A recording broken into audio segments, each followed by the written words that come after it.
Money laundering की video viral होने और उस पर एफआईए की तहकीकात शुरू होने के बाद हरीम शाह अपने मनी लॉन्ड्रिंग के बयानात से ही मुकर गईं।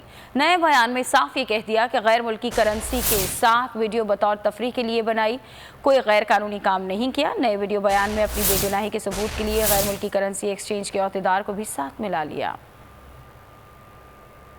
बरमबाजी बाद में डर गई बाजी। लंदन में गैर मुल्की करेंसी के साथ नाज़ो अदा के साथ तफरीह हरीम शाह को महंगी पड़ गई। वीडियो वायरल होने और एफआईए तहकीकात के लिए सरगर्म होने की खबरों पर मुतनाज़ा टिकटॉकर हरीम शाह अपने बयान से मुकर गई। नए वीडियो बयान में सफाई पेश करने आ गई, साथ में गैर मुल्की करेंसी डीलर को भी अपनी बेगुनाही साबित करने ले आई। कहा, मनी लॉन्ड्रिंग की अलिफ बे भी नहीं जानती। मैं इमिग्रेशन क्लियर करके लीगल वे से आई हूँ, बिल्कुल आप चेक कर सकते हैं, वहाँ पे कैमरे वगैरह लगे हुए हैं।